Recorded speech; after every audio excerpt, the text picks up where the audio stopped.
Hi, Luke here again from Technocamps, and I've got another programming task for you all about predicting the value of pi. Now the maths in this is a little bit confusing maybe, so I thought I'd make a quick video explaining how the maths works, and then explain how I wrote my program, and then hopefully you'll be able to do it yourself. So on the left hand side here we have a 2 cm by 2 cm square, and at the very centre of that 2 cm by 2 cm square we're going to draw a circle, and the circle has a radius of 1. So the circle edges just about touch the sides, the very extremities, and the area of the circle is inside the area of the square. Okay, so the area of the square is going to be 2 centimeters by 2 centimeters, which is 4 centimeters squared, because 2 times 2 is 4. And then hopefully we remember that the area of a circle is pi r squared.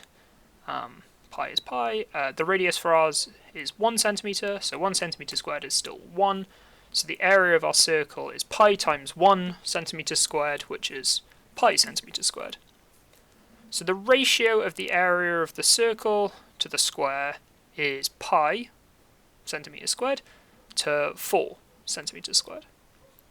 And then what we're going to do is, instead of looking at this entire sort of circle inside a square, we're just going to look at the top right hand corner. So I'm just going to go and kind of cut that top right hand corner out.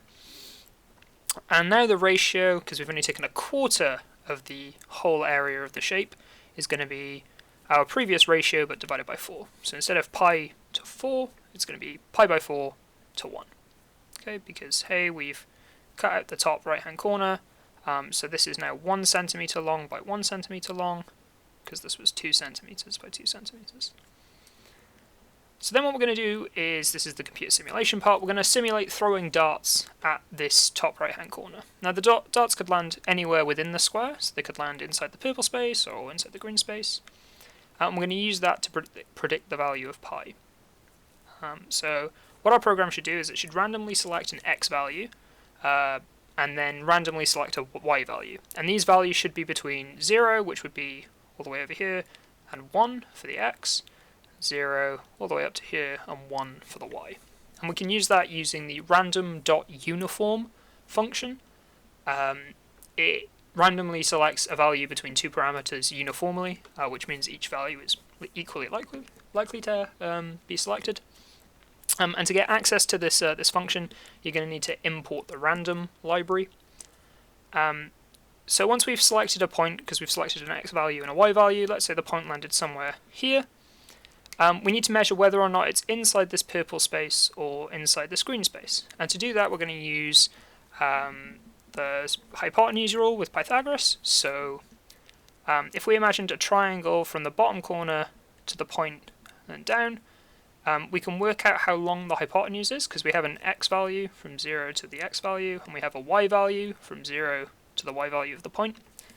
And by using a squared plus b squared and then square rooting that, we can work out whether or not that's greater than or less than 1. And if it's less than 1, then it means it's going to be less than the radius of our circle, which means it will be inside the circle.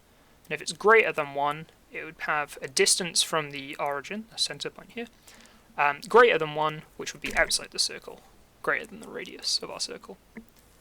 To use the square root function, you're going to have to import the math library, and then type math.squareroot sqrt, and that's how you call that function. And if we repeat this just once, it's only one dart on a page, and that's not a very good estimate. So we're going to throw lots and lots of darts. I've suggested throwing about 1,000,000. That'll give you a pretty good estimate. And then you just record how many are inside the circle. So how many of the distances from this origin point are less than 1, and how many of those distances are greater than 1. And then you can use that and the previous ratios we talked about, so pi by 4 to 1, to get an estimate for pi. So if you multiply your approximation of pi by 4, you should have a good estimate of pi. So this is my estimate of pi. I just ran mine. This ran, I think it was 10,000 darts rather than 1,000,000, so slightly fewer.